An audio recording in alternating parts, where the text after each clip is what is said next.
Muy buenas tardes, Casimira. Muchísimas gracias por la gentil cobertura. No, al contrario. A ver, hace un par de horas o hace un par de días, perdón, el Instituto Nacional de Estadísticas ya reveló su informe mensual sobre el índice de precios al consumidor que corresponde precisamente al pasado mes de marzo, ¿no? De este 2025. Pero bueno, para muchos los resultados son, si no menos, desastrosos. A ver, explíquenos usted, por favor, ¿en qué se basan en estos resultados? Y si era de esperar verdaderamente que la inflación de este primer trimestre del año sea del 5% en nuestro país. Claro que sí. Creo que en este momento, al encontrarnos en un ambiente tan politizado como el que tenemos, lamentablemente muchas noticias están tendiendo a tergiversarse, por más que los números muestran una u otra cosa. La inflación al mes de marzo evidentemente fue alta, no podemos negarlo. Y todos sentimos en nuestros bolsillos que los precios están elevados. La inflación fue de 1.71, pero por ejemplo en el mes de enero fue 1.95. Entonces la cifra, así como lo tienden a exagerar, creo que los números no mienten. Evidentemente cuando vamos al mercado observamos dos realidades. Si comparamos contra el año pasado, realmente tenemos problemas bastante fuertes, que no quedan la más mínima duda que los estamos viviendo.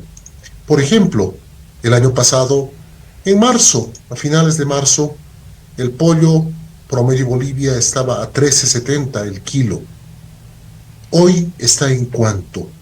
Bueno, a finales de marzo está en ¿cuánto? En 22 bolivianos.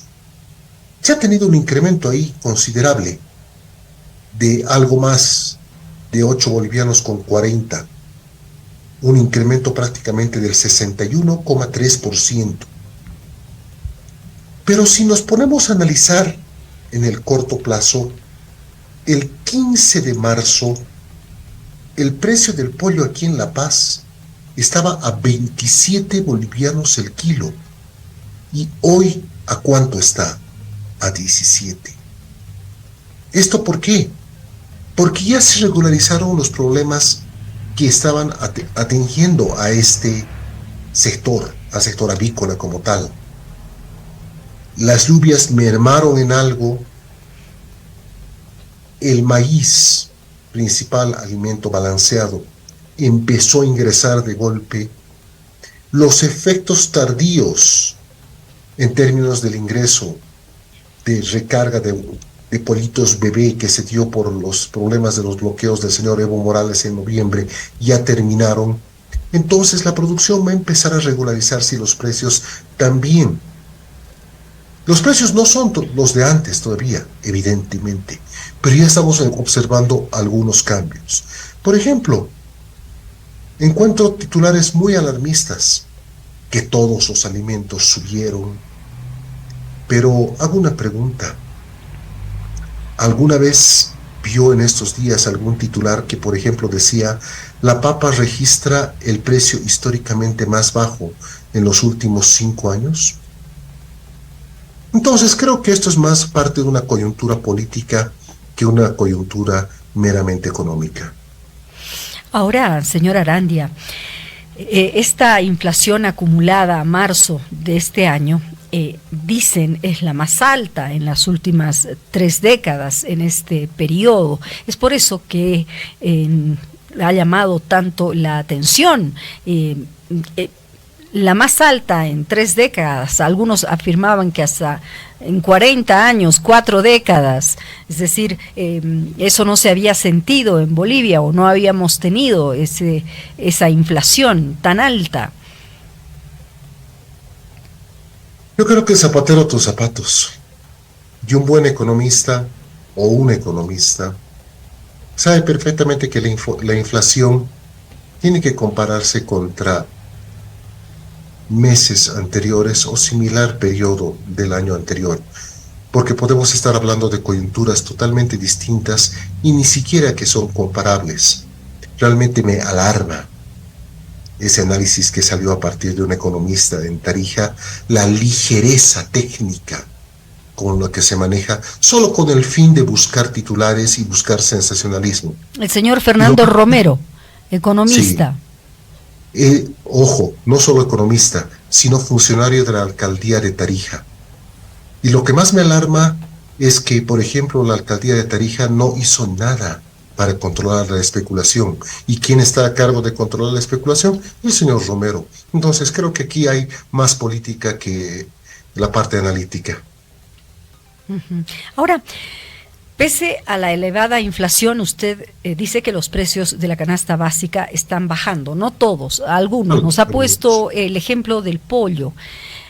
No sucede en todos lados. Déjeme decirle que no en todos lados uno encuentra pollo, el kilo a 17 bolivianos. Son pocas las caseritas que se ponen la mano al pecho y bajan el precio. Generalmente se mantienen, ¿no es cierto?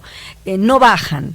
Entonces, ¿ustedes han podido comprobar que verdaderamente el precio del pollo ha bajado en la mayoría de los centros de abasto?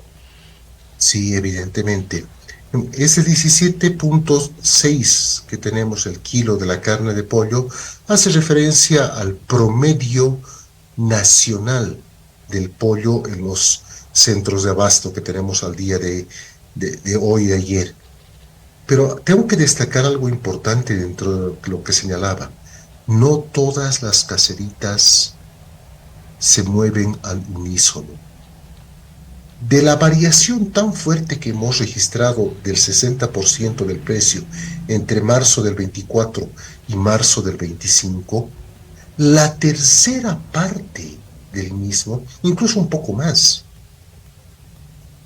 casi el 40% de dicha variación, está asociada a la especulación que generan tanto caseritas como los mayoristas.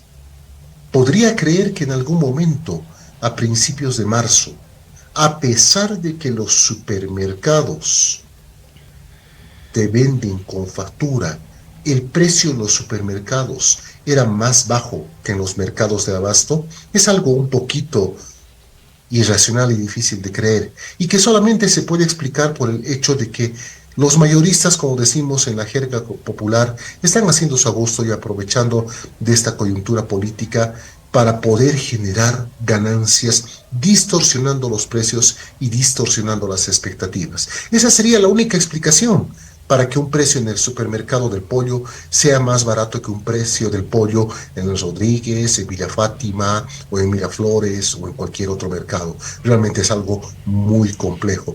Y aquí recurrimos a la conciencia de estos comerciantes y sobre todo recurrimos a que las alcaldías hagan su trabajo de control a través de las intendencias municipales para evitar este tipo de problemas de agio y especulación. Bien. ¿Qué va a pasar con el gobierno? Porque el Instituto Nacional de Estadísticas hace sus proyecciones, pero el gobierno tenía una proyección del 67% de inflación para este año. Es decir, con este 5% ya que ha presentado el INE en el primer trimestre de este 2025, difícilmente se podrá llegar a la proyección del gobierno del 67%. ¿Qué opina usted, señor Arandia?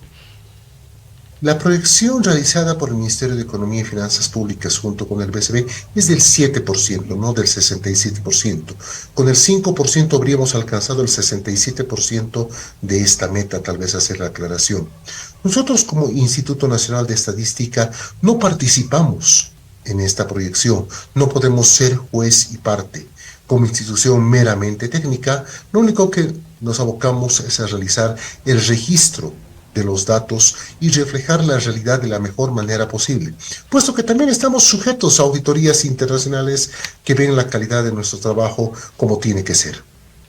Bien, ahora, para el Instituto Nacional de Estadísticas también estaba escuchando que otro de los factores que habría incidido en la inflación interanual han sido los bloqueos de octubre. ¿Es así? ¿Ustedes se mantienen en esta visión al margen de lo político que usted hacía referencia hace un momento? Sí, Por ejemplo, vamos a citar dos extremos. Nos mantendremos con un lado con el pollo, por ejemplo, que ya la estamos manejando. Del 60% de la inflación, me he señalado que 23% corresponde a especulación, pero del 60% de variación total que se da del pollo entre marzo 24 y marzo 25, 21,5% está asociado a los bloqueos que hemos tenido por parte del señor Evo Morales. Es decir, que si quitamos el factor especulativo y quitamos los bloqueos, la variación hubiera sido mucho menor, del 16%. Bien. Ahora, los dólares son un dolor de cabeza definitivamente en este momento. ¿Serán también otra de las causas de la inflación elevada de este mes de marzo? Sí. El hecho de no tener dólares en Bolivia. Sí, evidentemente. En cualquier economía, sea la nuestra, sea cualquier país del mundo, los dólares provienen de dos fuentes.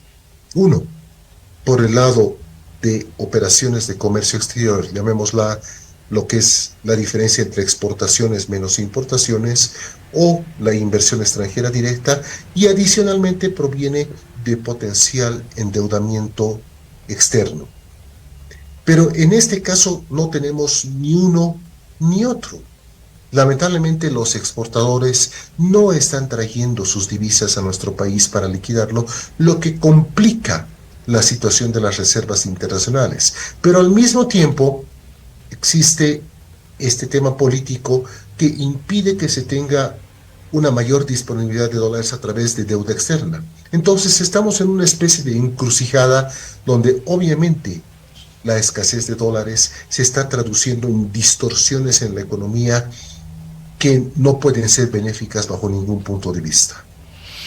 A su juicio, ¿cuánto ayudarán los préstamos internacionales que hasta el momento no están siendo aprobados por la Asamblea Legislativa Plurinacional? Es decir, ¿cuánto van a ayudar a que la inflación no continúe subiendo en el país estos préstamos internacionales? A su juicio, como director del INE. Bueno, creo que es una pregunta excelente. Yo considero que el 30% más o menos del total de los productos que están asociados al IPC, y el cual es el índice que nos permite medir la inflación, son productos importados. Entonces, en la medida que se tengan más dólares en la economía, podríamos controlar los precios de casi la tercera parte del total de los productos que están dentro de la canasta que se mide en la inflación, lo cual podría ser muy significativo.